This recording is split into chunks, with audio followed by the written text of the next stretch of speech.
It's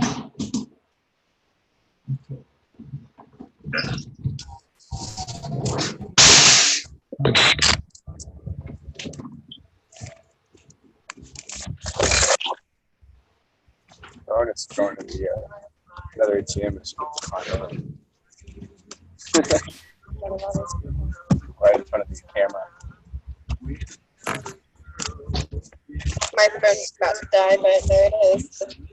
Got 5%, even though I had it on charge all the time.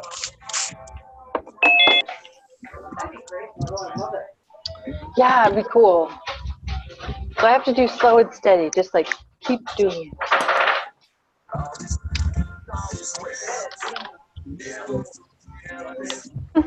We're in the sounds of silence. Oh, thanks. Okay.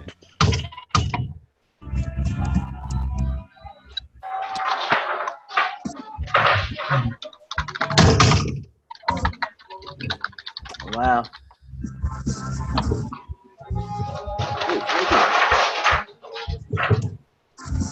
Hi, everyone. Hi.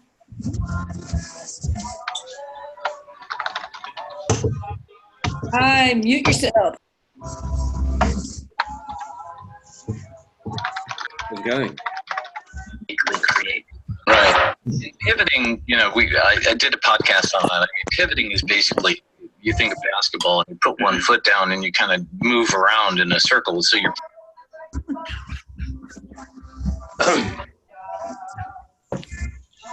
Beautiful. Okay. Hello, Tag.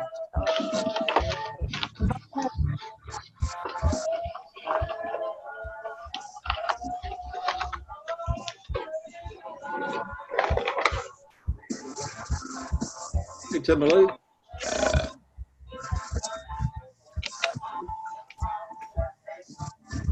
Doing okay? Yeah, man. How about you? Yeah, hanging in there. Hey, man. Dave said he talked to you a couple of days ago from LA. Oh, yeah. Yeah. He and I have been working together on music, so. Working. Yeah, it was cool.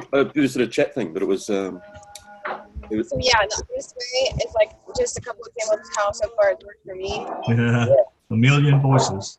Yeah. No, it was good to catch up. I haven't heard the track or anything, but I hope it goes well, man. Yeah. Yeah, thank you. Very first writing I have from We keep tweaking it, so. Oh, I gave him some suggestions and last stuff. night wanted to join the band. Yeah. Happened like that. But, Now I had also started. I'd love to hear the reference tracks. Hard to know what you guys are up to. A couple months prior. But that We haven't really decided yet. We've got like several tracks and we're trying to decide, so. You can send it across if you want. I'll have a quick listen. I think I sent him a link as well to have a listen to. Yeah, he told me you did. I was like, I'm going to like record my music. He'll probably be on here in a few minutes. He may already be on. Oh. Yeah. And right my mic. See if I see him. Yeah, I'm on here. Oh, you on here, Dave? Okay, I'm here. Cool. I figured you would be. Tony, they always have there. She had a tap there. It's 8 o'clock in the future. On Thursday. We're in Thursday. Hey, everybody. Hey, that was interesting. That was quite the cacophony right there. I am running a little bit like my head's cut off, like a chicken with its head cut off. Apologize. I'm running a little bit behind here. But yeah, it's starting to feel a little bit like a party there.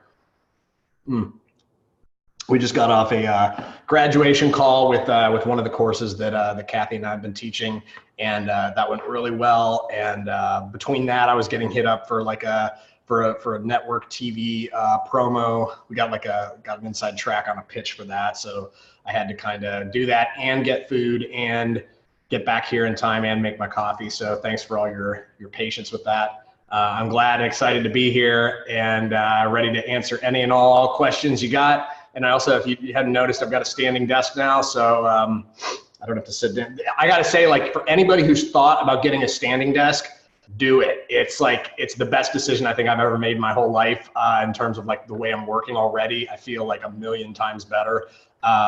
Just being able to, this desk is really awesome. You can literally, you go from standing, it has a motorized thing where it goes back down to sitting and back and forth, but I've mostly just been standing because it just feels better, feels more natural. You can get a keyboard tray, have your shoulders relaxed while you're working, just like not having anything to do with licensing or music or anything like that, but just a life decision is one of the best decisions I've ever made. So yeah, just wanted to report that first, but anybody got any questions? Let's open it up. Actually, Anthony, let me see. I don't think I can really, right now my apartment is in such a disarray. Like this is my home studio right now let me see if I can get an angle on this desk so I can show you. Like I've got my monitor things right here ready to go. I'm gonna put my monitors in. I'm getting like a little 2U rack to put my computer on top of.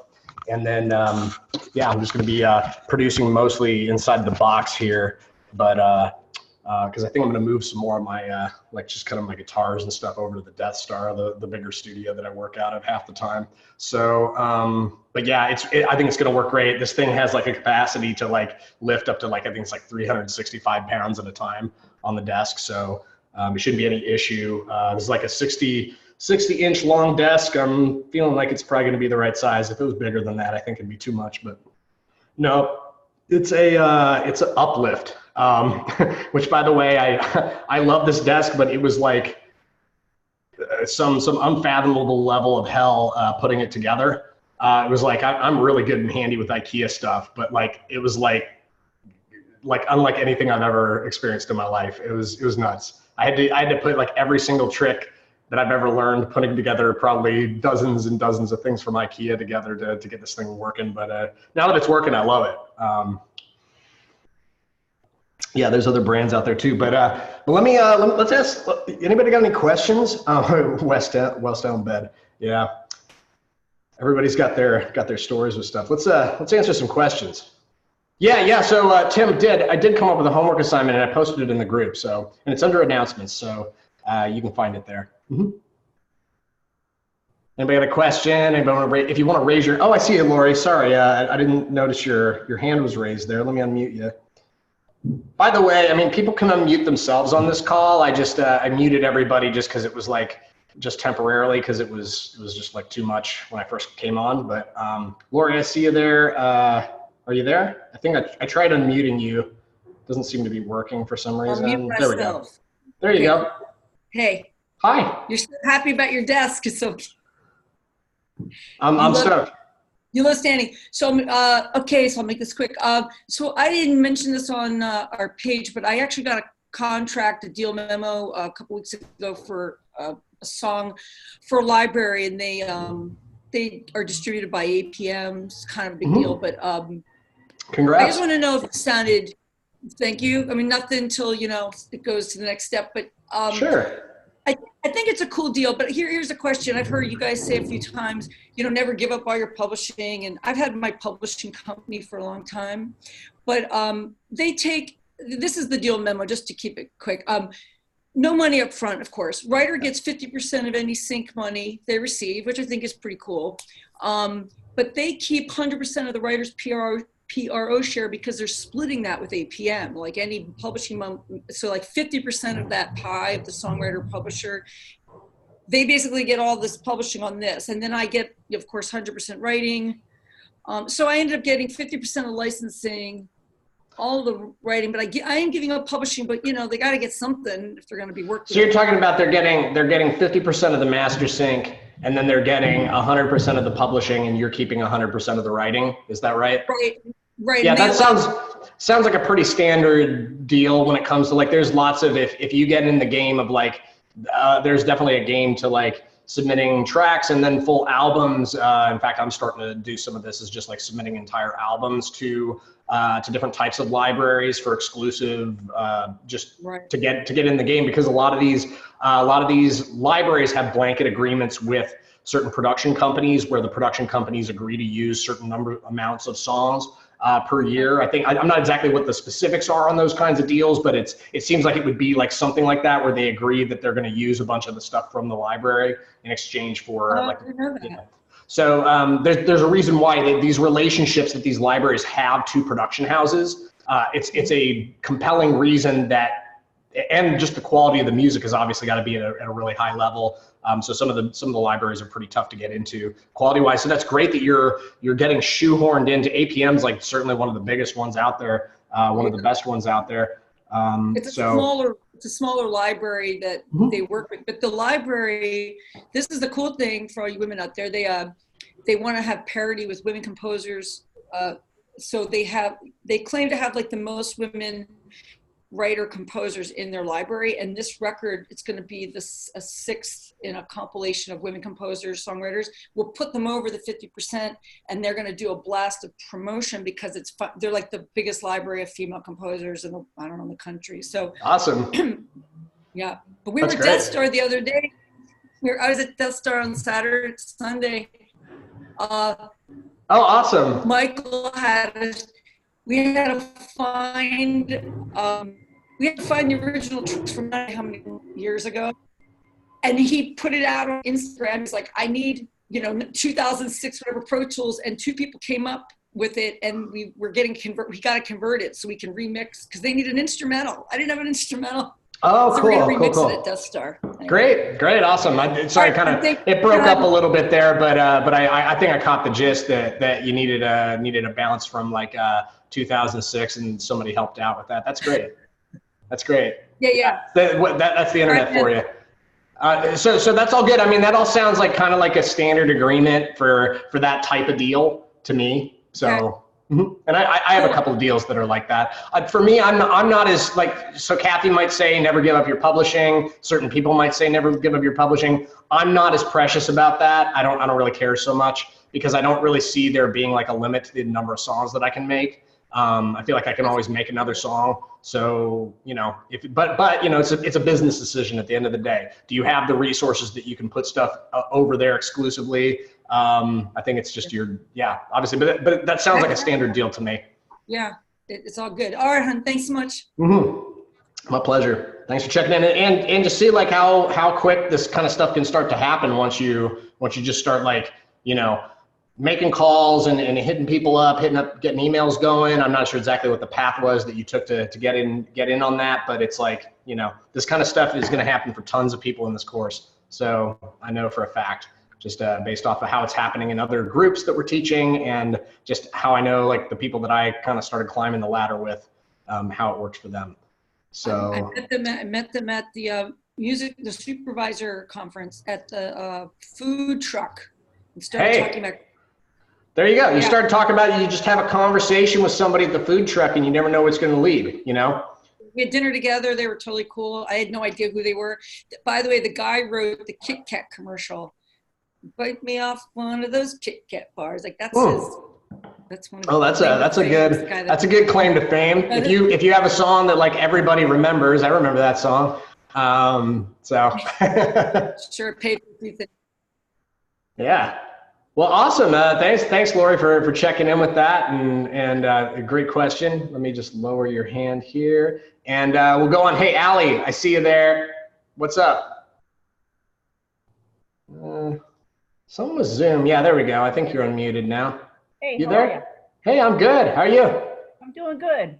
I was just wondering what rough percentage of the songs that you've written have actually made it to a sync deal? Well, honestly, it's like the percentage is not like a high percentage because if you talk about like my entire career that I've written songs, I've probably written, if I had to guesstimate, it'd probably be over 1,000 songs. I've probably easily written over 1,000 songs, but like the first 500 songs I wrote were complete rubbish. You know, it's just like, for me, it's been like a numbers game, and it's gotten to a point. But I think like more and more, I think if you ask like what the percentage is, like these last like 6 months, a lot of the stuff that I've been doing has been either like specifically for opportunities that, because of relationships, the trust was built upon, and then like they trust me and a couple other people that I work with on stuff to get the job done. We basically get kind of served up some like better, like some opportunities that not everybody gets. And that's like just kind of how it works. You know, once you start to get some trust and do really well, then you're going to start like closing more opportunities, and then you start closing deals on those. And as you like just continue to deliver on things. So, you know, I would say like, you know, the number would not look very impressive just on like in my lifetime, but over the course of the last like, you know, couple years, it's I've gotten a lot of action. So it's like, I'm very grateful. I don't have like the statistics to share with you, but I've certainly had a lot of a recent string of successes, which has been really exciting. And these things come in waves. I've found I had a dry spell for about, I think it was about 9 months, a couple years back. And I was like, after I had like a couple big successes, and then I was like, does this mean I'm not good at this? Does this mean it's not working? And it wasn't the case at all. It's just like, sometimes I had a couple times, like I had one song would have been huge. It would have been like it was one of the big releases at the beginning of the year. Movie trailer would have been like as huge as the biggest placement I've ever gotten. And it was locked to picture, and they basically told us it was a done deal, and then it just fell through. These kinds of things happen. So it's like, yeah.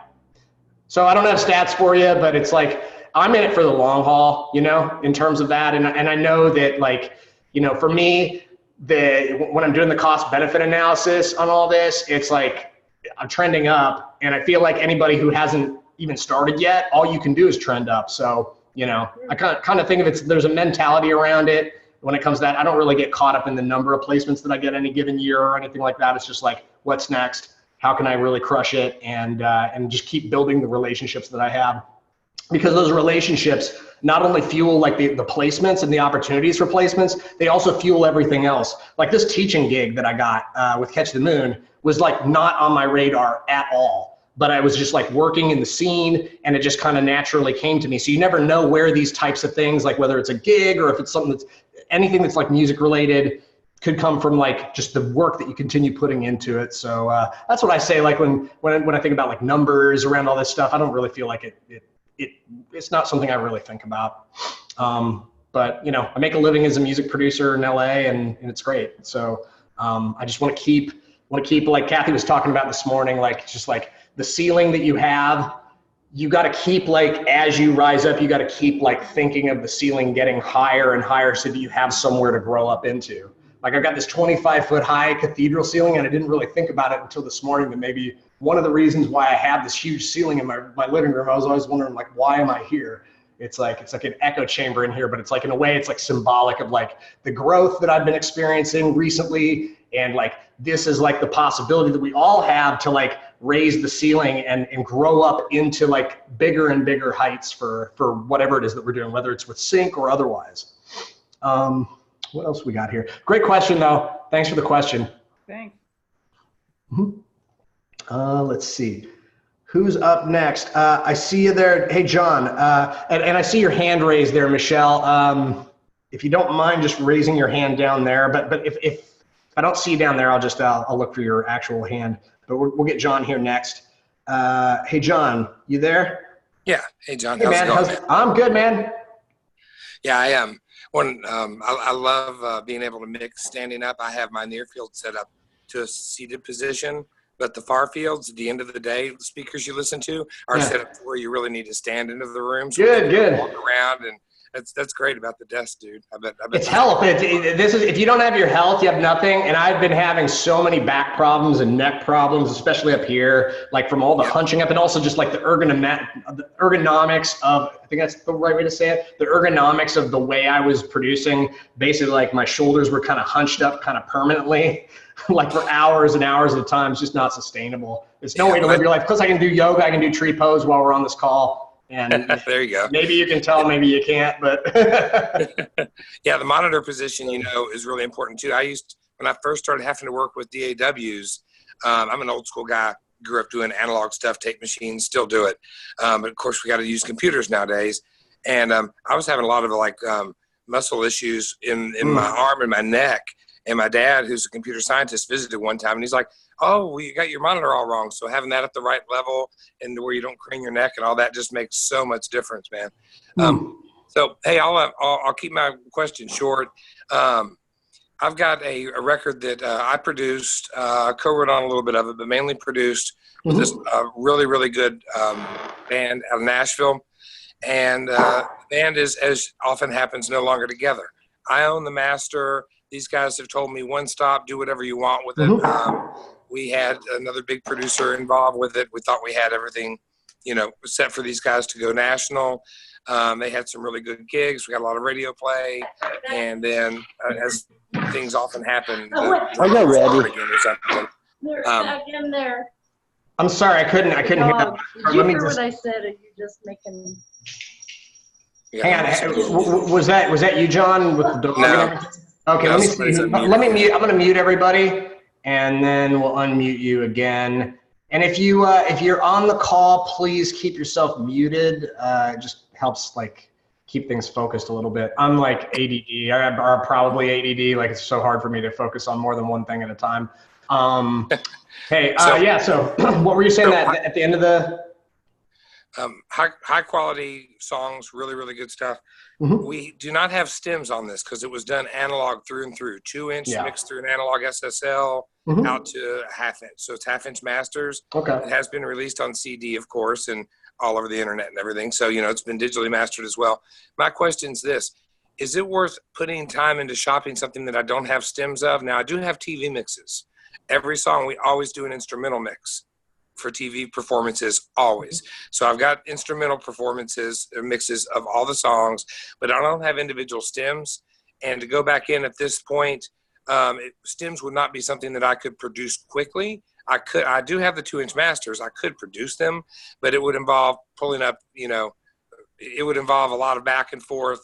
I don't think we'd have to bake the tapes or anything, but it would involve a lot of setup and tweaking or pulling up old Total Recall files from the SSL. So I could probably do it by ear, but it wouldn't be like, hey, we need those stems tomorrow. That probably wouldn't happen. It would probably take a week to turn anything around. So do you think it's worth it just having the regular 2-track masters along with instrumentals? Or is that going to just blow any deal for me anyway if I don't have drums, bass, guitar, and everything broken out? I think it's a good question. I think if it really just depends. When was this stuff recorded? It was recorded. It's been about 10 years since it was recorded, actually. Okay. But it's very current sounding. It's kind of like 311 meets Sublime meets Dance Hall Bob Marley. I mean, it's okay. Well, that doesn't. So by the way, what you just said doesn't sound super modern to me. So it definitely sounds like it's from an era of music. Right. But here's the thing that can work in your favor is if they're looking for alts for those bands. If it has that feeling, it's actually authentic music that was recorded in the appropriate time, and it's going to have that feeling. Yeah. Then that's gonna give you a leg up potentially on somebody because it's really hard to you just can't get the same sound because things were just recorded differently. The types of microphones and instruments were different. Just people would throw in stuff if they tried to record it nowadays that just wouldn't be appropriate for that era of music. It would just be recorded differently. So in some ways you have something that is unique, and if you found the right place to pitch it to, you might get some action. You might get some action there. So without having heard any of the songs or anything like that, I don't think that in a situation like yours, I don't think it's really going to be necessary to have the stems per se. If they like the song and it's from the era that they're looking for, they're not really gonna. They may ask for stems, but it's just like if a song was recorded in the 70s or something like that, asking for stems for a song from the 70s, that's not a given. Not going to happen. Probably it's not a given. Probably not going to happen. So I think it would be kind of the same deal if they're looking for music that has that 311 Sublime feel. They might not assume that you have stems for it. So. Okay. Could it theoretically at some point blow some type of deal for you? sure. But there's so many other factors that could play into a deal getting blown, or just like something not, something actually happening. Like, so it's like that can work either way. So, okay, I'd love to make something happen for them. We got, they opened up for 311, and actually Scott Ralston did some dub mixes for us. 311's producer was out to the studio and just fell in love with these guys. He was going to co-produce the next record. And then we lost the drummer, and the singer found another thing, because the singer is also the lead guitar player. It's a trio, very talented dude. So he didn't like wait around, and they do a reunion show with a different drummer every once in a while. But we got this killer record. It's very, that's a really good point. I think that would be the way to shop it, is for something from that era, because you can put this right up against 311 stuff and just think, why didn't I hear these guys on the radio next? Well, then you're in a pretty good place, because I guarantee you they're going to be looking for alts from the era from popular bands of that time. I can't remember one off the top of my head that's happened like in the last like couple of months, but I know it's all the time they're looking for stuff that's like an alt of this that's actually from the era. Then you're going to be in good shape. It's going to be a niche kind of thing, but I think you'll be in good shape for those kinds of situations, and you don't really need to have full stems for the most part. I mean, I would think like older stuff, it's not always a given that there's going to be stems. So hopefully they can work around whatever you got. If you got the goods, I do have the 2-inch masters, and I'm pretty quick steady on like, I'm the one who produced and engineered it. I had another engineer working with me, but I'm very hands-on. So, well, if they offer to throw you like $50,000, it might be worth your time to scrounge the tapes together, do what you need to do. Exactly. Get the stems for you. Yeah. I can put this out a couple of weeks, sure. All right, but you never know. I think it's like you might want to think about like the kinds of shows and the kinds of like movies and the types of like, just even looking for like people that are fans of those bands. Like if you know any producers who really like those kinds of the music from that time, just thinking of like different angles you could take to like, get this kind of music into the ears of somebody who might be passionate about it and maybe want to use it. So something worth thinking about, just your marketing angle with it all. Because a lot of agencies, maybe they wouldn't take songs that sound like they're from a certain era, but if you get people that really dig the music and are just kind of fans of that kind of music, giving a listen to it, who knows? You can find out like some soups who really like music from that time. Cool. I appreciate it. You got it, man. You got it. Thanks a lot, man. Here we go. We'll mute this. Lower your hand. All right. I'm a pro at this now. Or at least I think I am.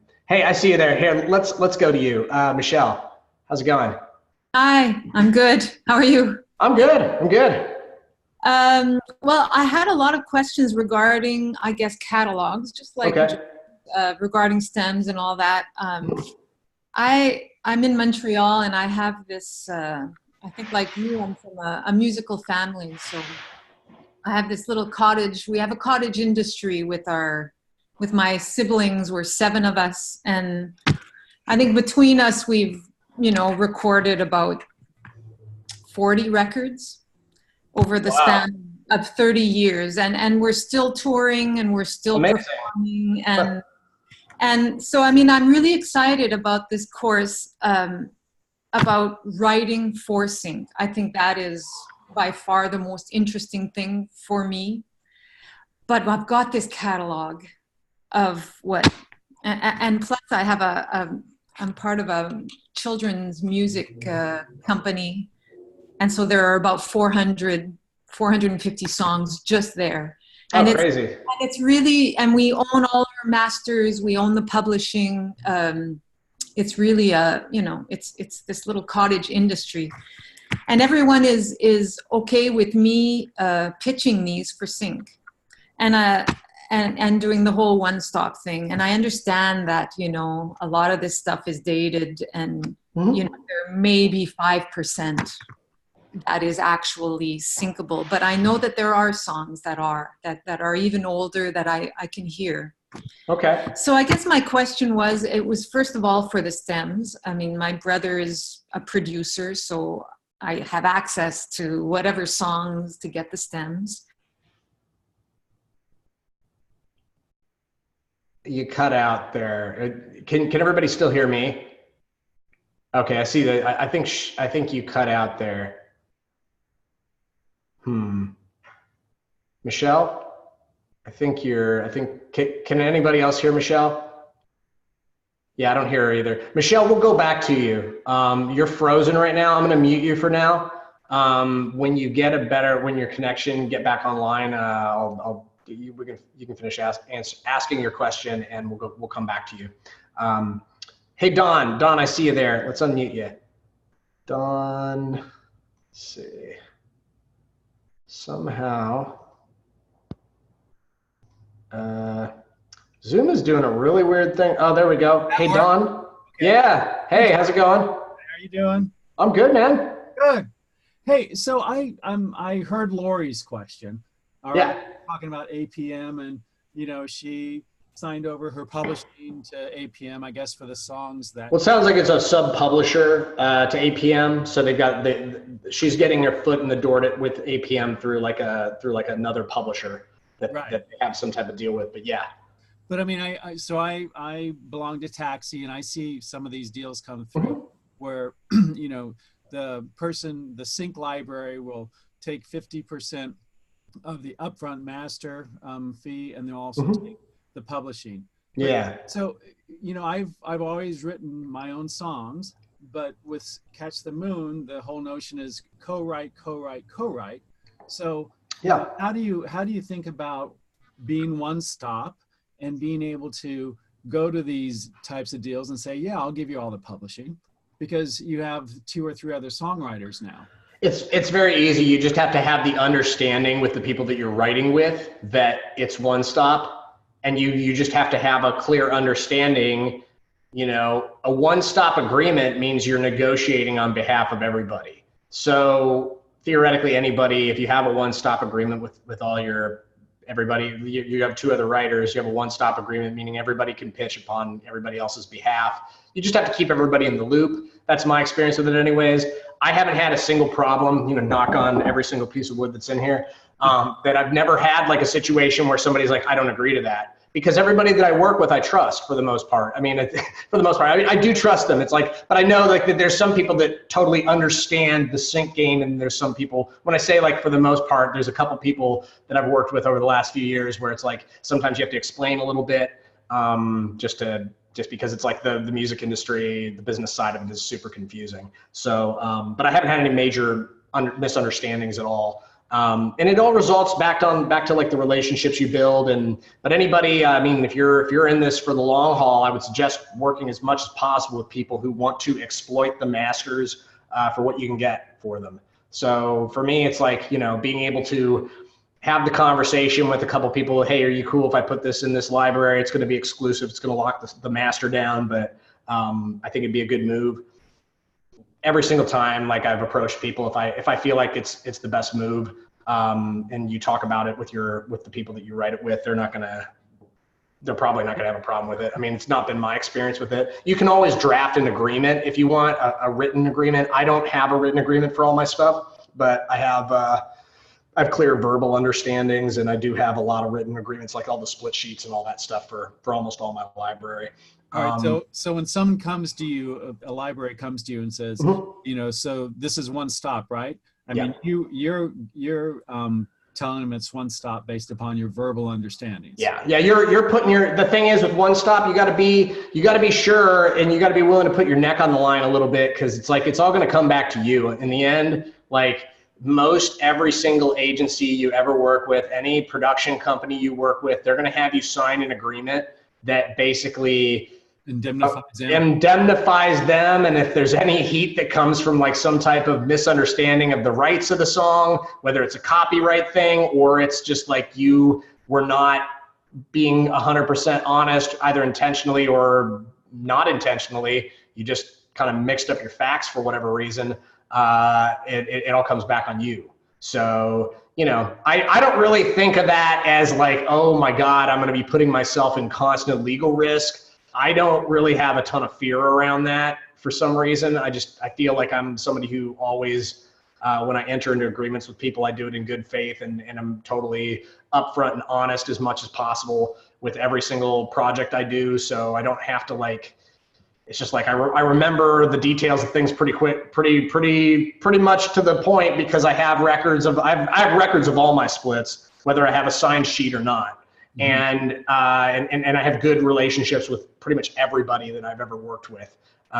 Which, you know, those things can also play into it too. Like, you know, you want to make sure you have good relationships with the people that you collaborate with. And I would not suggest pitching music where you like have like some kind of long-standing disagreement with somebody you're working with, or it was like a real struggle to get across the finish line because they were unhappy about some part of the deal. It's like those kinds of things are actually, for me, kind of flags that this might be somebody who would be difficult to deal with in the future when it comes to like negotiating stuff. And yeah, does that help? Does that help? Answer? It helps a lot. I just, you know, quite a while ago, I did some co-writes with Shandy Cinnamon. She had some placements on like Flashdance and stuff. Awesome, like that. awesome. But you know, she's kind of MIA, and I've wanted to produce and you know, produce those tracks and try to shop them, but you know, it's. I don't feel like I have the right to the song because I'm just a 50% co-writer, and we just had a verbal at the time. So I'm just trying to, you know, figure out how to think through that stuff. Well, a verbal agreement is binding in the state of California. I don't know where you live, but you know, it just depends on too, like where you live and what factors into it. But you know, I think if you're, as long as you're in good standing with this person, if they've completely fallen off the map, I mean, in those cases, I usually just check and make sure they're okay. But you know, who knows what's going on there? But yeah, maybe just keep gently reapproaching and see if you can get some clarity around it. Might be good. And then while you're doing that, you can perhaps continue to pitch. You just got to be careful because like if you do get a yes from somebody, they might kind of like expect you to act kind of quickly on it. And if you're not 100% sure, then that kind of puts you in a gray area. And yeah, not the best place to be. So can I change the subject real quick? Dean Badger asked a question in the text, and it was an interesting question. He's okay. So he can't talk, but it was an interesting question that I have also. Okay. And he's just saying he has some instrumental tracks. He's looking for singers, willing to do splits if he puts the you know, singer and the master together. Yeah. But you know, the instrumental may also get picked up. How does he think about, you know, splits with the instrumental? Because it seems like, you know. I mean, I don't know. I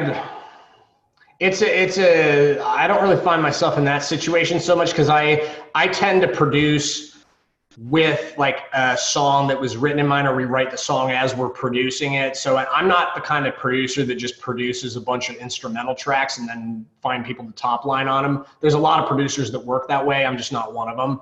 I don't have a lot of experience with that. I would probably say like, you know, to me, I don't really care that much. You know, I'm not that precious with it. If it helps get the singer on board, I think it's for me, I'd probably a lot of the time just even cut them in on the instrumental, even if they had nothing to do with it. Maybe that's a dumb business decision, but I don't really care that much. I see it as a long game, and I don't think like, I think either way would probably be fine. You just have to be clear up front with the singer when you're working with them. You could be like, hey, I've got this really dope track.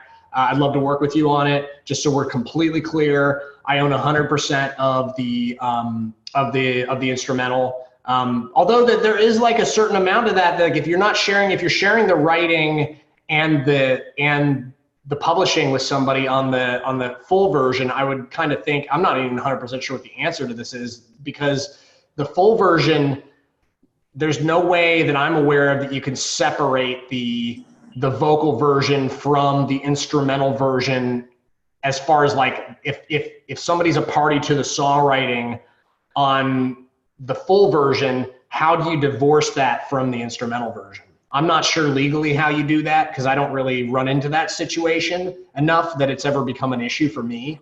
But I think it's an interesting question. I think it's as I'm talking through it, I'm realizing I don't really have the answer to that. But it's probably something that together we can all kind of figure it out. Mm-hmm. Okay. Well, I did that for Dean.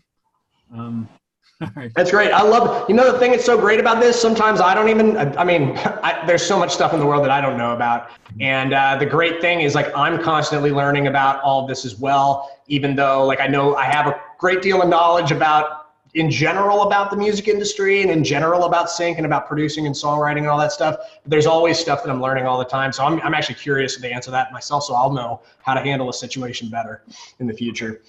Yeah. So let's all figure it out. Let's figure that out. Okay. Let's see. I got another call for, thanks for the questions, man. Sure. Appreciate it. Let me just lower your hand here. So I see a question in the chat here. If we have a hook from Samuel, if we have a hook that works really well, is there something that would stop us from using that in multiple songs? Like, is there such thing as self-plagiarism? I don't think so. I mean, if it's your original melodic idea and it hasn't been heard by anybody, I mean, you could do like 4 different songs and you'd probably be fine. I don't think you'd be caught. There's no such thing as like self-plagiarism. I think that's like, if you had like a great idea, if you had 4 different versions of that great idea, I think it's still like 4 of your great ideas. That's my opinion on that. I think it's probably factual though too. If one version gets placed somewhere, meaning like that version takes precedence over the other ones, I mean, if you wrote them all, then it's all like kind of the same difference. You're not going to sue yourself. So, I don't, unless the deal that you make with the company is that they own part of the song, or they just like do a buyout of the song and own like sometimes that kind of stuff will happen where they'll do like there's different deals that I've done a few of these like recently where they just do a complete buyout of the track. And in that case, like, they own that, you basically transfer ownership to them. So in a case like that, then maybe you're dealing with some gray area, because then you'll have like 3 other versions of the song that are, potentially using enough similarity to the one that you sold and including the rights to the song. So then you might be in a little bit of potential hot water there, but yeah, I think you're kind of getting into gray areas when you're talking about like, for example, if you had one track and you co-wrote with like, you had 4 versions of it and each different version had different co-writers, I wouldn't suggest doing that, because it's just going to make everything a mess. I think. I don't think that's a good way to go about things, because in a way you're just, maybe you're trying to find the best way to use the instrumental, but to me it seems like kind of I just feel like it's not the best business move, because then you'll be doing a bunch of work that doesn't actually result in a song getting finished. You'll have like 3 versions of the song that you've done with like 3 other people potentially, and their version won't get used at all. And then it's just kind of sitting around. I don't know. I would rather have like I'd rather make 4 different songs with 4 different other writers than make one song with like 4 different sets of writers. I think it's a way better, but that's just my opinion. You might find a lot of success doing that. So don't let me be the one to discourage you from doing it. I just think that there's the potential there for things to get a little messy, especially if one of the versions gets on a show, and then one of the other writers that maybe you didn't have as good of a relationship with, maybe it didn't go quite as smoothly. They see it on like a TV show and they're like, that sounds a lot like the song that I wrote with Samuel. What's going on there? And they call you up and they're wondering what's going on. They're like, did you take our idea and then rewrite it? I think it would just get super confusing. Not only to that, but then also, the music supervisors, perhaps. I think like hearing the same song idea, like the same melody, the same track. I definitely wouldn't pitch 4 versions to a supervisor ever.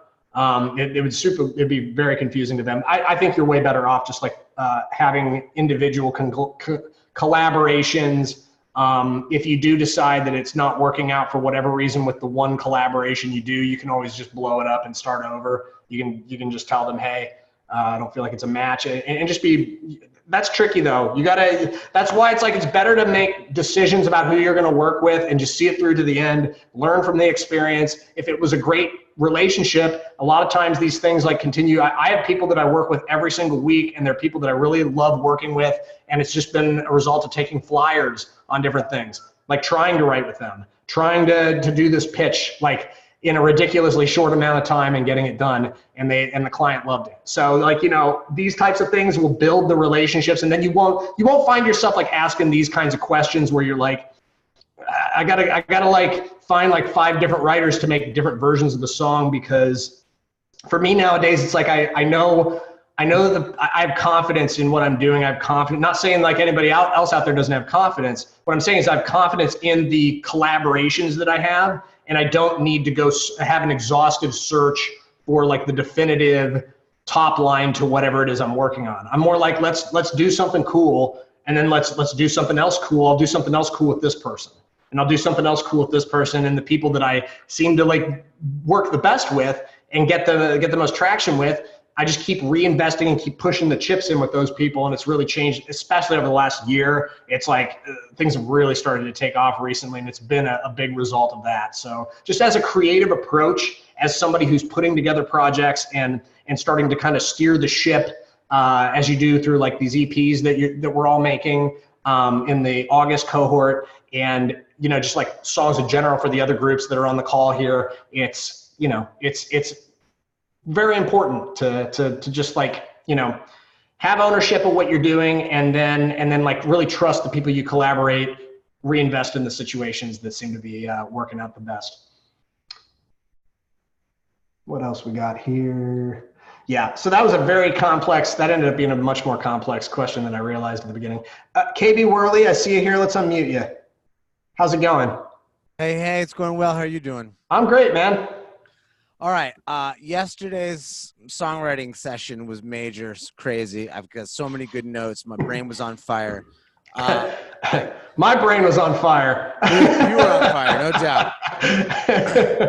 Just imagine if you were on the balancing board at the same time. It was funny. Somebody was talking about a hoverboard in the chat. Where is it? I've got this thing that looks like a hoverboard. I have to find it. I have to show it to you guys.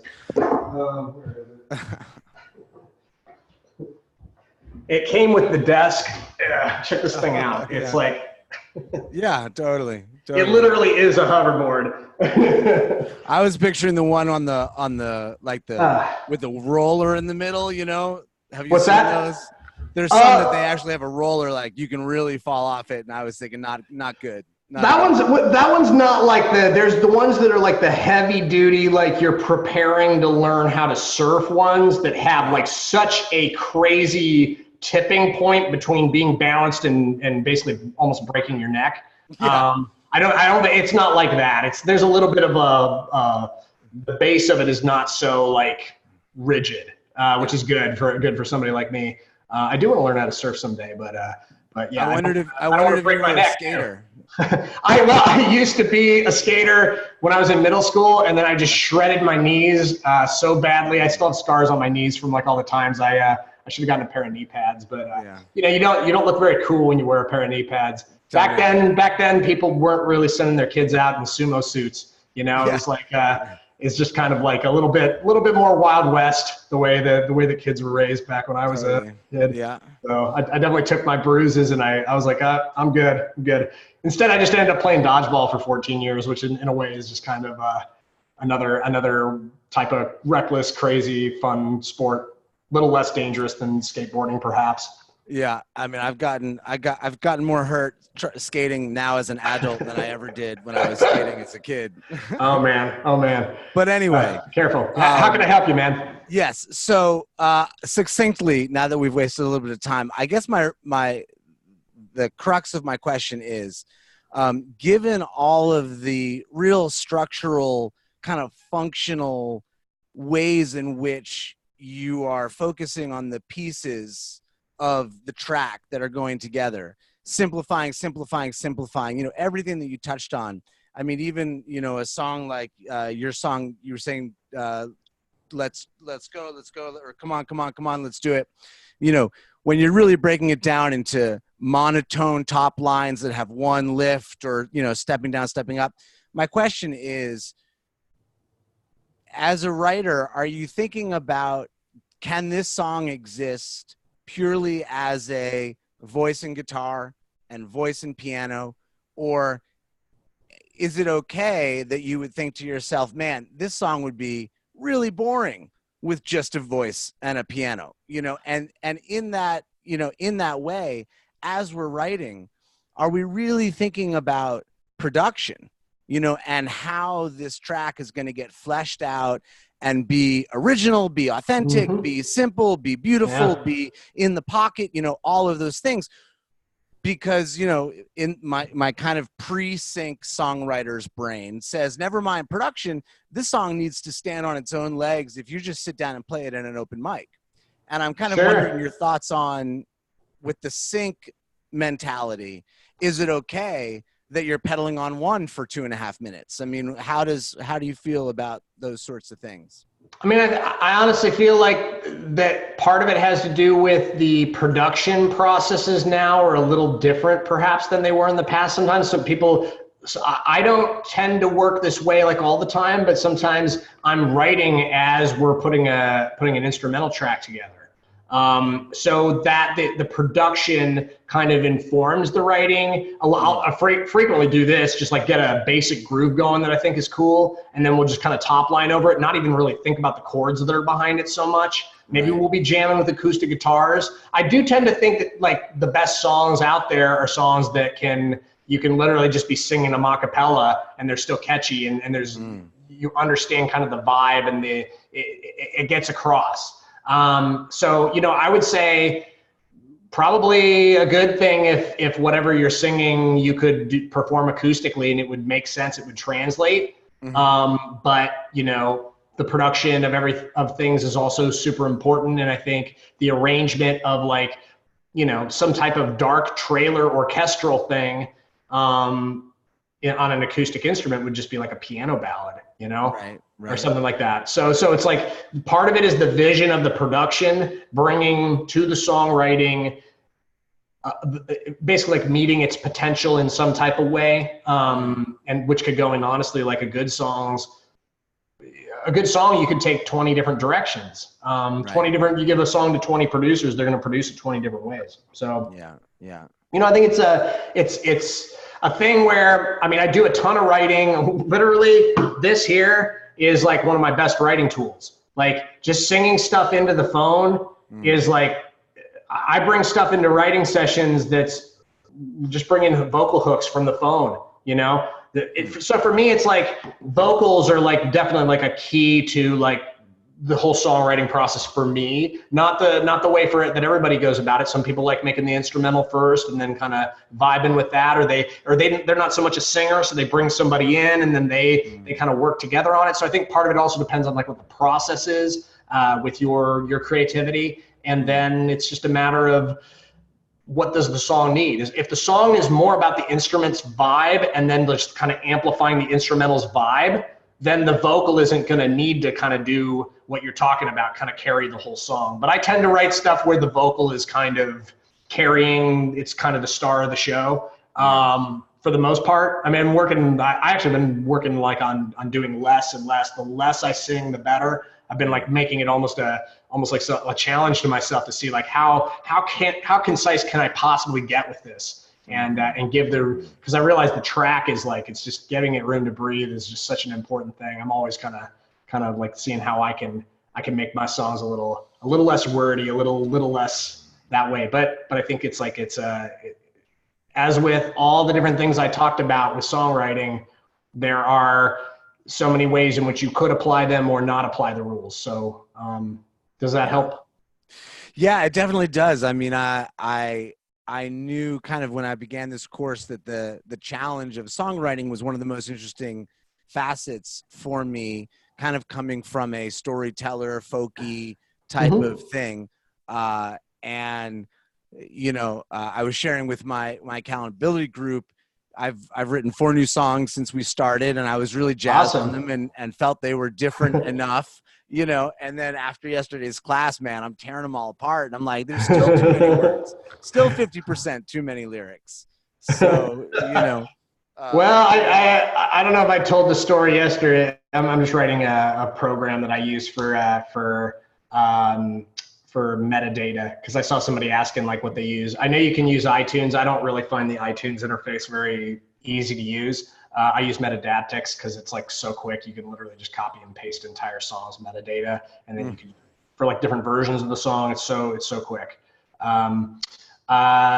Yeah, it's like I remember just like it's like facepalm. I've had a couple of facepalm kind of moments over the last like 5 or 6 years, just realizing certain things about my songwriting that was really preventing my writing from ever breaking through the ceiling that I thought was there at the time. So, you're going to have those every songwriter is going to have those kind of moments. I think it's just part of our growth and our journey, Yeah. Thank you much. Oh, of course, man. My pleasure. Let's see, mute you, lower your hand, and then see if there's anything in the chat. I answered the question. So I use a program. Oh, you don't have a Mac. Sorry. Metadactics, I think, is Mac only, but it might be PC. It's a great program, though. I think it cost me like 20 or 30 bucks, but it's been totally worth it. Yeah, sorry. Is there anything else? So that was, I think we answered those.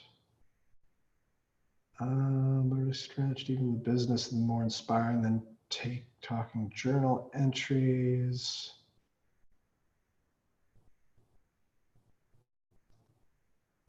Cool. Well, let's just keep going. I see you there, Adam. Let's unmute you. Oh, hey. Sorry, I muted you again. Sorry, I think you're on now. Can you hear me? Yeah, sure can. Okay, my internet's being a little bit spotty, so I'm just gonna get it out there. That's okay. Yeah. So my question is just about working with publishers. Last week, someone was talking about working with publishers. I haven't worked with a publisher yet, and I'm kind of wondering how you approach working with publishers. Can you use multiple publishers at the same time, or is it only one, or one per song? And then also my question is that do you maintain being a one-stop song or artist if you have a publisher on board? And well, most publishing deals, you give up the publishing. So if you give up the publishing, your song is no longer one stop. It's the reason why you can't just do a cover of anybody's song and get the rights to sync it. Because there would be a ton more Beatles covers out there, I'm sure, if it was super easy to clear their stuff, just because they're the most popular songs of all time. But the thing is, the publisher actually has quite a bit of power in determining what stuff is used for. So they basically, the buck stops at the publisher's desk, just like it stops at the writer's desk as well. But yeah, ultimately there's rights that the publisher has that are unique to basically locking master to picture. So you gotta, there are libraries where it's non-exclusive. I've got some songs in different royalty-free libraries that are very easy to get into. They don't pay a ton when you get used, but it's a volume business for some of my library, and I'm glad I do it. But then I also have some agreements, and in additional, I'm starting to do albums now for libraries, and just starting to get into that game. So I don't have a ton of comment on just how that all works, but I know that I know from people who make a living just strictly off of having their stuff in exclusive libraries that they don't own any of the publishing for, that it's entirely possible to make a living just based off of those types of, if you're just doing it, cranking out albums for different publishers that already have blanket agreements with production companies, then you've got a pretty good, that's another way to get your foot in the door. It's not quite the same as you're not going to be enjoying the same type of situation if there's a $250,000 master sync fee that comes in from a Coca-Cola ad. If you have a simple agreement with whoever's pitching, they only take part of the master, you retain all the publishing, there could potentially be more money in it for you. But at the same time, some of these libraries actually do quite a bit of advertising as well. In terms of they land placements on advertisements as well, and you can get, depending on the library, get cut in on the action on those too, the master part of it. So I think that was at least part of your question that I answered. Was there any other aspect to it that I didn't answer there? Yeah, I think my question going forward is just how would I kind of choose who I think are the better libraries or publishers to go with? Knowing that they're going to try to sell the song, do the work, right? If you're giving your song exclusively, you kind of want to know that they're going to do something with it. Sure. Well, I mean, you could literally just talk to them, see what kind of music they use, what kind of music they need. And if you have the kind of music that they need right now, you know, that could help inform your decision. And then you can just, honestly, for me, it's like I just try some different things. You know, I've had a couple of deals where they weren't great. I've had a couple of deals where the deal was fine and it was awesome. I've also had a couple of situations where I still don't know yet, but I'm willing to give it a try. And then had some where it's like I get a little trickle of success, but I know if I really, I'm actually going to be investing in like basically putting a bunch of my songs in like kind of smaller libraries that are kind of non-exclusive, royalty-free kind of situations, because I've already seen like kind of a smaller return on them. For me, it's all about ROI. So like to a certain extent, and just the relationships you build. So in terms of the ROI, you have to try some stuff out to find out what works best with your music. And then once you find where you get traction, you may find like the first step is obviously you want to get into some place that's pitching your music. Once you're in, you basically, there's a certain, they're not going to do it like overnight, most likely. So you're going to have, there's a certain amount of waiting and just kind of judging the relationship, seeing if it's working out. Is there an ongoing aspect to it? Are they telling you we need some stuff like this? And those types of things can happen. Once you get into the library, it kind of puts your foot in the door to say like, hey, do you need what's next? What do you need now? And then in a way, they're never going to say like, oh, we don't want to tell you what it is that we need. Like if you're trying to be helpful, you're trying to build a business relationship with the library. You want to be going to them and saying like, what do you need next? What did you like about this project? Do you want more of this kind of stuff? Like, what do you need right now that you don't have that you know for a fact you could pitch? That's actually the way I approach almost every single situation where there's a pitch person or a music supervisor, whoever I'm working with. I'm basically like saying like, is there some way I can help you? It's like if you think about it, you almost want to be like Burger King. You want them to have it their way. It's like if you could have it your way, and I can help do that for you. Like, what is your order? And then like that's what works for me. But and I'd probably say Kathy would probably say the same thing. It's like you're just trying to find a way to be helpful to people. And at the end of the day, that's like really what business relationships are all about, you know? It's like you find yourself, you want to make yourself indisposable to the people, and you want to be somebody that people can rely upon. And once you start doing that, and you start delivering, and you start like landing work, whether it's through a library or through a pitch person or through like direct contacts you have, you never know where this thing's going to take you. You might find that like you're getting a ton of traction with like podcasts, like getting a lot of your music on like intros for podcasts and things like that. And that could be, I know there's people who make a living doing that as well. And there's companies that specialize in like music just specifically for podcasting. So there's so much opportunity out there. It's just, you have to start going out there at some point. And it sounds like you're doing this. You're already starting to like kind of reach out to people. And that's what it's all about. You got to have the goods. And then once you have the goods, you just got to start building the relationships. And then where you go from that, you just kind of have to feel it out, see how the business relationship goes. Make sure you're not getting totally screwed on the contracts. You might have to sign a couple bad contracts at some point. I mean, everybody's done it before. I would suggest not signing a bad contract if you can avoid it. But sometimes signing a bad deal, something that looks like a bad deal, could be good for you sometimes. You know, there's a company that I know that they take your song in perpetuity and you can't pitch it anywhere else. And I know lots of people that would line up around the block to give them music because they use music that's from the library. It gets work. So not to say you want to lock up every single thing you have with that company if you have no assurance that they're going to do anything with it. But what's it hurt to like, you can always make more songs, you know? I like to think of it that way too. It's like, I have a group of songs that I'm willing to play with. It's like you're playing, you're at a casino or something like that. So this is a terrible example because you don't, you know, it's really not like this. Maybe it's more like it's like stock. It's like stock portfolio. It's like I have like all these assets.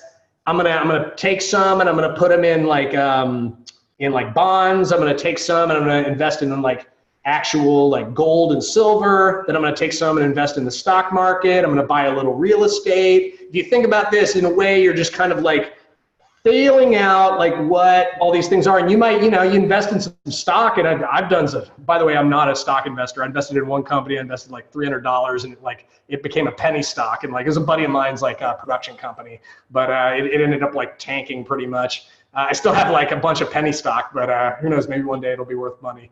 But you never know how these things, but I've had so many things where like I invest in this, I invest in that. And then like you'll have like some things will really pay off, and I'm like, oh, maybe I should reinvest in that. And then you're just, that's how it works for me anyways. Everybody's gonna have a different story with that. Sometimes it's just about finding one relationship where somebody really believes in you too. You can find that. You could spend a lot of time just finding that one relationship and nurturing one relationship, because I guarantee you, if you have maybe 2 or 3 solid relationships in the music business, you can actually support yourself as a producer, as somebody who's like in some way serving the music industry. It's entirely possible for you to support yourself if you have like 2 or 3 real big believers. I just know for a fact, because it's my reality. So, and Kathy said, she was actually saying the same thing this morning to the Access course. So yep. Yeah, it's not much different than a casino, to be honest. It's like it's like gambling, but kind of trying to reduce your risk, right, by putting it out to more. There is a little bit of luck involved. I'm not gonna lie. I feel like sometimes it's like I don't really know why something lands and something else doesn't land when it seems like it was so promising and it seemed like it was a done deal. But that's human life. That's just existence. That's just our experience of life. It's, so I don't really think of it like, you're going to go to Vegas and you're just going to go for broke. You're either going to come back like a millionaire, or you're going to be like, behind a dumpster somewhere shooting up or something, I don't think it works that way. It's like you're just trying to diversify, be careful with your assets. You probably don't want to lock up a lot of your assets long-term. Most deals that I have signed, they're like kind of rolling over. Like I have a couple deals that are like 3-year deals, but they roll over on like a 6-month basis or a year basis after that. I've had like deals that have been exclusive that way, non-exclusive, just ones that are kind of ongoing. A lot of the deals I have, I can literally pull out at any time if I need to. Some of them I can't. So I have some stuff in a royalty-free library that consistently gets me like chunks of change every 6 months, and I love it. It's great. It's like residual income, but I can never pull the tracks out of there. It's non-exclusive, but I can never pull the tracks out of their library everywhere, anywhere, anytime. It literally says in like red print, you can't do it. It makes you fill out like 3 forms saying, I know I cannot do it. So it's like, but that's just how it goes. Sometimes you gotta try these things, and might bite you sometime. But if you have an attitude of like, I can always make another song, I always have some other angle, it's not gonna be a big deal. Cool. Well, my internet's holding up, so thanks for all the songwriting tips yesterday. My pleasure, man. Pleasure. Just trying to share what's been helpful for me. So here we go. Yeah, have a good day, man. Let's see what else we got. Can you give us, hey Bev, can you give us a quick idea what you say when you contact a supervisor? Do you just say, hey, is there anything I can help you with? What are you looking for? I think that comes like kind of after you, like that's like the next step after, like I'm talking about, like, that's the follow-up. Like if you have any type of success, like I find is better to just continue to just double down on the relationships that are working and just see how you can continue to be helpful to them. So that's my suggestion, is like, I am not the king of like, by the way, I'm not sure who that is. I'm gonna go ahead and mute everybody. There we go.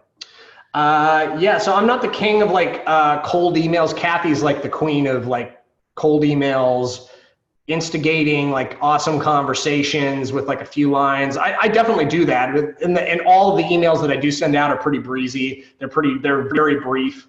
Like, as far as like, I feel like it's more about like Kathy was talking about this morning with the Access course. We had like a graduation ceremony for them, and it was like of sorts. Like, we just had like a call where we talked about stuff for a couple hours, and it was fun. But one of the things she was talking about, it's just like you just want to get some type of back and forth going. It doesn't have to have anything to do with music, potentially, So I think it's like, what is the in that you might have with the supervisor? once you get that rapport going, then you can always drop in there like, hey, this is what I do.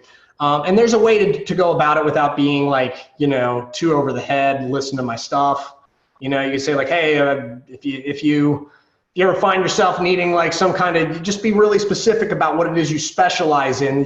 You wouldn't want to say like, hey, if you want some awesome music, listen to this. You'd be more like, maybe you want to come across and come to the table with being confident in what it is that you actually do. For example, Bev, I think, believe this is Bev Niven, you do a ton of like royalty free and like original Christmas music. So it's like, you say like, I am like the Canadian queen of Christmas music or something like that. I'm just like spouting something off. You're like, you're from Canada. You're come up with some fun way of putting it. Maybe like take a goofy picture of yourself in like a Santa hat or something like that. I don't know. It's like, I think there's something to be said about like not taking this whole thing so seriously, because that's what I think, like, I just know for myself, like even I'm not even like that successful at what it is that I do, but I get inundated with like communication sometimes. And it's like, it's always refreshing to get something that's like, not what can you do for me? I need you to follow up on this. What's going on here? I just know from my own experience, and Kathy like talks about this all the time. It's like, it's so refreshing when you get like something that's like a little less like, bit too businessy and just trying to, then it's just like, once you crack the door open, then a lot of times they'll actually ask you, especially one thing I'll do is I have a couple things in my SIG file that just make it very clear that I'm a music producer. And so, it's like they will also know that if there's something in your SIG file that like indicates who you are, you don't even necessarily have to hit them over the head with it. They might even go check you out if you take like kind of a softer approach with it. So I've definitely had a couple times where like I didn't really even take a tact with like so much like, hey, I got some music, can you use this? What can I help you with? It's more like they just go and check. They're like, whoa, I didn't realize, like talking to them about something else, and they're like, I didn't realize you were like, worked on this and all that, and that's cool. Sometimes they let you know like how you can help them, and then other times you just have to kind of keep hitting them up. Say like, hey, here's a couple songs I just finished. It's Christmas time.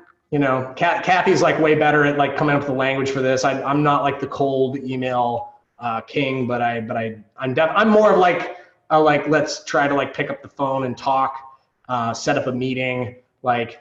But Kathy's all about that as well. Like, I mean, all of the communication that she has with people has like an ultimate like goal, like what's the call to action. For me, a lot of the times it's like, hey, can I grab you lunch sometime? Let's talk about some stuff. Can I get you a coffee? I would love to go over this with you. A lot of the business communication and like kind of the things where I'm trying to build new relationships, I might be like, hey, I met you at this conference. My buddy Bill Leffler has a lot of good things to say about you. It's just like throwing one name. Sometimes having a connection with somebody in some other way can help like get a foot in the door. And then it's just a matter of like, or I checked out the show, and that show you did the music supervision. I'm just trying to think. I don't actually hit up a ton of music supervisors directly myself. I've got a ton of people with connections to them already established. But if I was like just kind of cold messaging music supervisors, I'd be like, oh, I really loved this show that you just did, especially this scene with you just come up with some from an authentic place. If you really enjoyed their work, come up with some angle that you could quickly talk about, and then just say like, hey, I'd love to pick your brains about how you did the music for this. Or just, it doesn't even necessarily have to be like, I want to pitch you my music. Maybe it's just you want to get to know them as a person, get to know their process, and get to know like how they came to be successful as a music supervisor. Like that might even be a more fruitful angle than pitching the music, is just to find out like how they went about becoming a music supervisor. You never know, you might want to become one. So I just think have an open mind to like trying some different things out, see if it works for you, and then the tax that like once you get kind of the thing that the way that you can be authentic and then people respond. I find the more authentic I am, like the better the response I get from people. Like the more I'm myself in what it is that I'm saying, and the more I just let people see me, it kind of like breaks down the barrier for other people. Sometimes it feels like it takes some of the pressure off, because I'm not trying to be something that I'm not. I'm just like, approaching them like they were just a human being, which at the end of the day, like every single one of these like gatekeepers is like a living, walking, breathing human being that has emotions, that has bad days, they have good days, they get busy, so busy you can't even imagine, and then they have like, all of a sudden they'll have like a lull where it's crickets and they're like, what is going on, you know? So you never know what's going on with their day. Just, I think for everybody, it's going to be a different answer with that. Let's see. Hopefully that was helpful, Bev.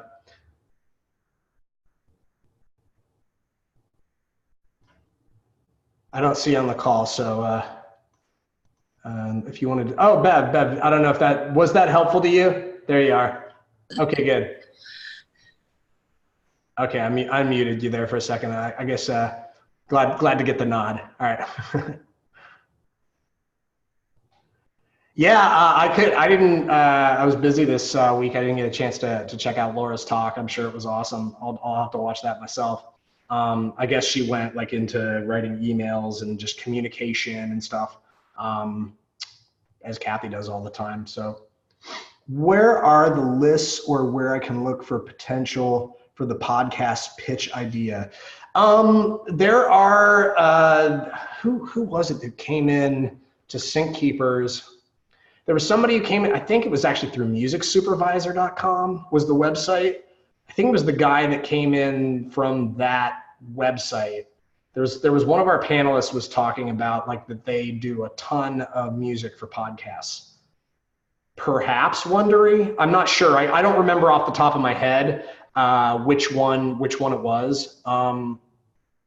But I remember that it's like exploded. It's a big thing now. I don't have any chips in the game for that right this moment, but I am like actually working right now to like branch out into that with some of my library. But I got a few other things I gotta submit my stuff to. It's having like I have a modestly sized library of about like 225 songs I think right now.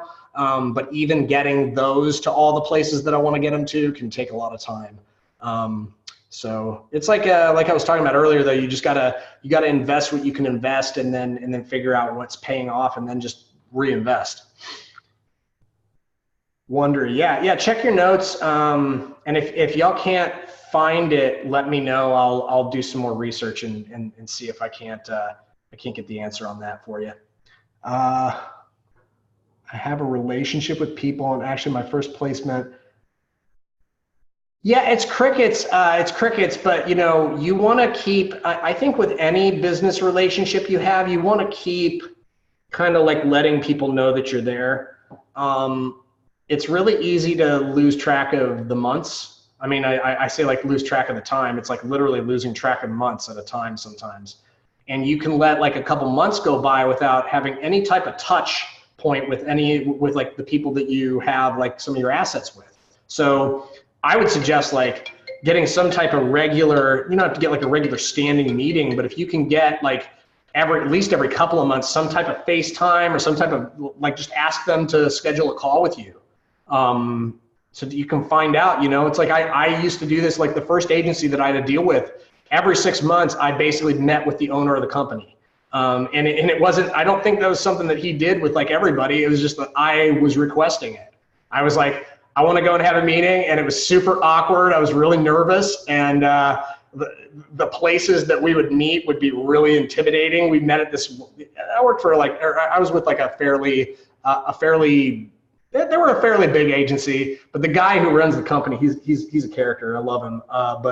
But he would meet at like these super intimidating places where like full like A-list celebrities and like just like a place that I'm like woefully underdressed to attend, and it was just super awkward for me, but I did it anyways. And I mean, I'm still not with that. I'm not with that company anymore, but those experiences have like really, when I realized I could do that and it's not a big deal, like even if it was awkward, now I can like ask anybody that I'm working with for like a meeting of some type, and it's not a big deal. You know, it's every single company that I work with, to a certain extent, I've been able to, like, if I need to have a meeting with them, you don't need to have a reason necessarily to have a meeting. You can just, you can just be like, hey, so I wanted to call this meeting to find out what it is that, like, first off, I want to see like, how are things going with pitching my music?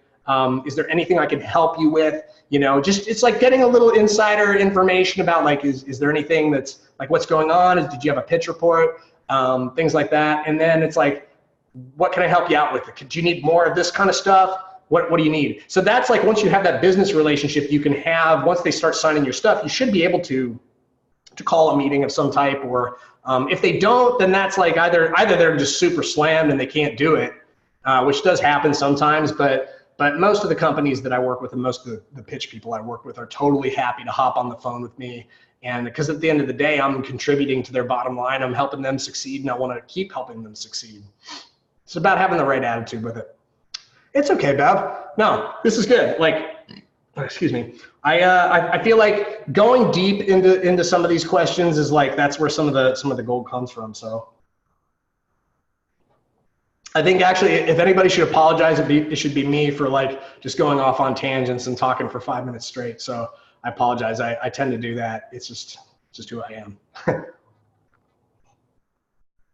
Any sync conferences you recommend? Well, I mean, I'm going to be there at Taxi. Taxi's great. You can get a +1 for free. You just got to find somebody who's a Taxi member who doesn't have a +1 already. You can also go and just volunteer. They do, somebody posted in one of the groups that they, and I know this because I did it once and it was actually pretty cool. I made a few contacts through that, was just stuffing the goodie bags. It was like the Wednesday before the conference. You like literally just sit there, eat pizza and stuff bags full of like conference material. And then you're like basically with a bunch of other people that are interested in music licensing. And you never know who you're going to be across from. The guy that I was, I spent like 2 days doing it, and the people that I was hanging out with, they were both really cool guys. I ended up making a couple of friends. I actually should probably hit one of them up. I haven't heard from one of them in a couple of years, but yeah, that's what it's all about. And then if you can't, like Taxi, the secret with that too, if you can't get a +1, just go to the bar. Same thing with the ASCAP. ASCAP has a big conference every year. If you don't get a pass, you can just go to the bar. There's no, they don't check the badges or anything like that. And most of the, I would argue like probably a lot of the important stuff that you could get done there is like just making face-to-face connections and just starting up conversations with people. You know, it's a good place to practice that because like if you're shy or you just like don't know how, like I used to be like the shyest kid in my entire high school. And for me, like it was excruciating to just like strike up a conversation with somebody. And it's like really not the case anymore, but it like took a lot of like growing out of like my fear of like being seen and my fear of like, oh, if I'm just myself with somebody, people are gonna think I'm weird, things like that. The conferences are such a good way to do that. So the Taxi one's a good one. The ASCAP's a good conference, not necessarily sync related, but they do a ton of sync panels that are relating to sync and just hit songwriting. I think there's a lot of like modern production and modern songwriting and hit songwriting. There's a lot of things that overlap with sync because a lot of times they're looking for stuff that's like alts for hit music. So you're definitely going to find collaborators there. You're definitely going to find resources, gear. Oh, NAMM's a good conference to go to as a professional in the music industry. It's a huge conference in Anaheim. There's so many people who sponsor people there too. It's not too hard to get I've never had to pay to go to NAMM. I've always had somebody like get me a badge through like a vendor that goes. And it's not that difficult to just, if you have friends that work in like gear companies or just like you have friends in the music industry, it's not too hard to get a badge there. But I don't even think the badges are that expensive. But all the gear manufacturers are there, tons of people that you can potentially collaborate there. Yeah, by the way, I'm going to NAMM and I'm going to Taxi. So if anybody's on the call is going to be there, it'd be cool to say hi. Maybe we can cruise some booze together. And then what else? What other? I mean, there's so many of them, right? There's Sync Keepers, obviously, is a great one that we do, and that's coming up in February. Looking forward to seeing everybody there. And yeah, you know, there's others. I think there's the Durango one. I've never been to the Durango one. You know, some people think like all these conferences can be good, but I think that there's also, you can get into like conference being the thing that gets you to where you're supposed to go. And I don't think that that's the best way to go about attending conferences. Just personally, I think it's like, for me, the thing I love most about conferences is just building new relationships with people and seeing new stuff and hearing new things. And then just like in a way too, it's almost like because every year that I go to one, my experience in the industry has changed and my perspective has changed and the level of success that I've had has changed. So then I can kind of reapproach everybody. You start seeing people at different conferences. It just becomes kind of like a social thing. It's just a fun thing. And I think like for me, when I started seeing it as like that versus like, oh shoot, I got to like get my business cards together and I need to do this and this and this and this and this. I need to hit up this manufacturer and this. I need to like talk to this songwriter and this. It's just like, that's where, I don't know. I don't find conferences that helpful if I just like load myself with like things to do when I go there. It's like, I want to go and like have an open mind as to like, how can I help? It's almost like, it's just like, I'm looking for like, hey, how's it going? I'm John. And I'm just like showing up as me, as a music producer, as a creator, as somebody who can help people and just generally enjoys life. And I think because like people generally, I enjoy life. I'm not saying that like some people tend to take life a little more seriously than others. And that's okay. Cause like if you go to a conference and that's just more your personality, you're going to find people that kind of resonate on your level. And you're probably going to be like, yeah, we can kind of take this, let's go do this. Let's be more serious about this. And let's put a plan together and this and this and this. So whatever you're looking for, you're probably going to find it if you go to one of these bigger conferences, especially. But just have an open mind with it. I think going in with an agenda, maybe not the best thing, but I kind of have a tendency to like look for the open door, and as opposed to like, this is really what I want this conference. Maybe if I try to be a little more selective about what I try to accomplish in the conference, it'll help. But I think I've done that in the past and it was just kind of like too stressful for me. I don't really love like the huge crowds either. I'm not like, I don't love the, like NAMM. Oh, here's one thing about NAMM you should know. NAMM, the first day is like the best day to go because like that's the day, I think it's the Thursday. It's before the general public gets in. And when the general public gets in, it is just like nuts. It's fun, it's still fun, it's great. But if you want like the best experience in NAMM, like all the gear and all that stuff, go the very first day because like the crowd is like probably like a third of what it is the rest of the conference. So you'll get like a little bit of a reprieve from, you'll get eased into it versus if you just go on like the Saturday or something like that, you're going to be like, it's going to be like, it's going to be crazy. But everybody's got to go to NAMM some point. It's nuts. Like the entire Anaheim Convention Center is taken over. And that place is like, it's bigger than like an airport hangar. It's crazy. Never seen anything like it. I got time for probably like a couple more questions here. Yeah, definitely cruise some booze. I mean, having a couple drinks. Last time I was at the Taxi conference, it's like I was just literally sitting at a table with a buddy of mine that I've done some writing with who's pretty well connected in Taxi. And he introduced me to like, I didn't even have to go like talking to anybody. He was like, people would come to the table where we were at. And that's the other thing, just make relationships with people who already have relationships, and then you don't even have to make relationships on your own. People will literally just come to the table and you're like, oh, hey, I'm John. I'm a music producer. I'm here in LA. And what are you up to? And then you just like kind of get things going and talk about like how crappy the catered lunch was, or like, how boring that panel was, or how awesome it was when they gave out this tip, or, see this commotion over there in the corner. They're giving away some type of pair of headphones and you'd think that like, the Beatles had arrived or something, just all the commotion. It's interesting. Conferences are great. Yeah, the road rally's great. It's free if you can get it in. It's really not that hard to do. Definitely worth the cost of a plane ticket if you can get in for free. I don't see any other hands unless y'all got anything else for me. I think I'm gonna end the call here. All right, here's last one from Richard. If you co-write, yeah, it was Scott. I think it was Scott Velasquez. I think he was sitting on the right-hand side from what I remember. Cool dude. Yeah, I think it was Scott Velasquez, and it might be with Wondery. Yep, that sounds right to me. Richard Carrasco. If you co-write with someone in this class and you split 50-50, but I will be the one doing all the recording, mixing, production in my home studio, is it reasonable or unreasonable to ask a charge for your production time, since you'll be spending a lot of hours recording, producing, and mixing, even if it was agreed 50-50 songwriting? So this is for a rookie to intermediate producer. Okay. So this is my take on it. At some point, and this is a challenge to all producers, at some point, I mean, obviously we're going to do some spec stuff regardless. I've got a network show pitch next week that we feel like has a very strong chance of landing, and it's not going to take me that much time. I'm going to do that without any kind of guarantee that I'm going to get paid anything, because I'm pretty sure, based on the track record that we have recently, that it's going to stick. And it's a super fun project. I'm just so excited about it. It's going to be great. It's going to be a great experience whether it lands or not. Those things are no-brainers, but at some point you're going to hit it with, as a producer, where you have to, you can't just do stuff with no like budget up front. Because what ends up happening is it's like you could be getting hired by other people who have a budget, and then it's like you have real bills that need to get paid.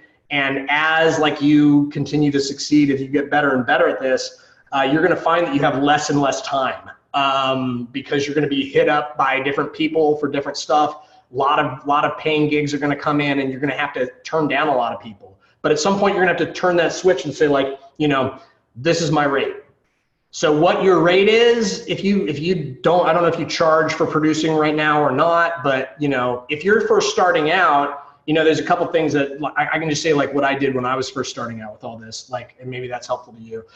When I was first starting out, I was literally just like splitting everything down the middle. I wasn't asking for any money up front. And then the thing I was doing was like a stipulation that upon a placement, I would recoup some of my production costs upon the master sync. So like something like, you know, I think maybe, I mean, and I was woefully like undercharging, even like in like the spec stuff that I was doing, like, you know, asking for like $200 upon a placement, which I was putting countless hours into, like, I mean, sometimes multiple days of producing into a track because I wasn't very good at it. And I was still trying to figure it all out. But you know, it's like, so, but, and what I do today, like I could do today 20 times faster than I used to do. So like some of that's just like the growing pains that you have to do as a producer to get there. But to do the producing for free is something that I really don't suggest.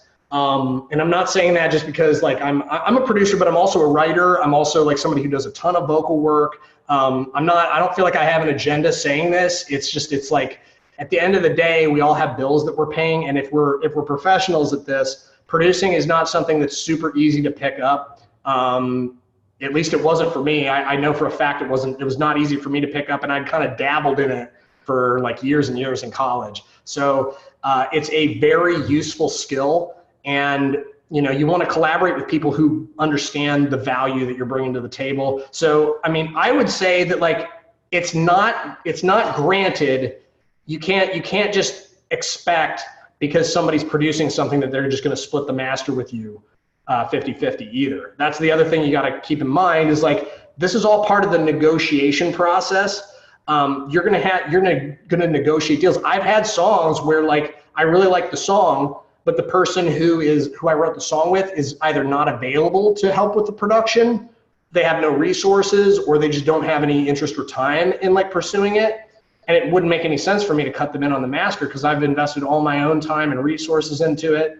You know, ultimately, I believe that, you know, I'm no lawyer, but I keep hearing people say that like, basically like the songwriters have the right of refusal for the first recording of a song.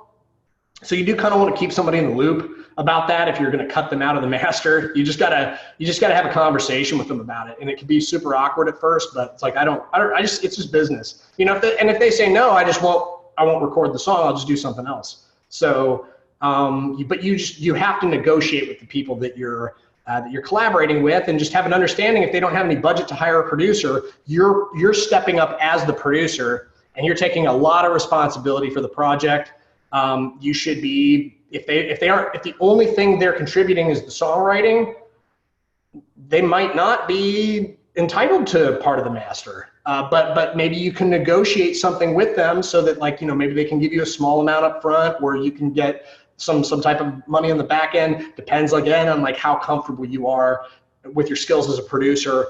And I think you'll figure it out over time though, because that's what ended up happening with me. And then eventually I got a manager, and my manager handles all the business side of things for like most of the one-offs and EPs and albums that I do. So I don't have to like worry so much about, like, it really gets to a good situation when you have somebody who's negotiating on your behalf. And I would suggest this to anybody who doesn't have a manager, you could even like have somebody like kind of step in as your manager and just negotiate on your behalf. Can be really helpful, because then it's like having representation of any kind can bring a certain level of professionalism into the negotiation of things as well. Not to say like we're obviously we're a family here and we're trying to help each other out. And believe me, when I was like first starting out with this, I had a willingness to help out whoever I could. But at the same time, over time, just my skills developed.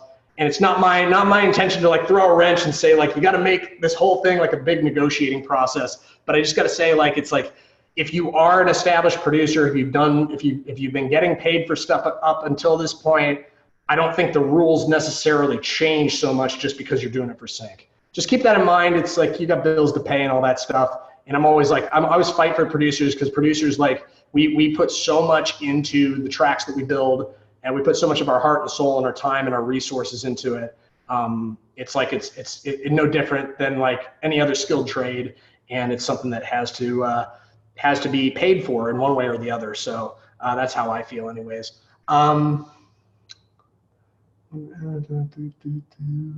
Some of these are a little too complex for me to just jump in quickly. Yeah, so I see a few other questions. Unfortunately, it's like 1:35. I gotta prep for this listening session, which I'm also really excited about.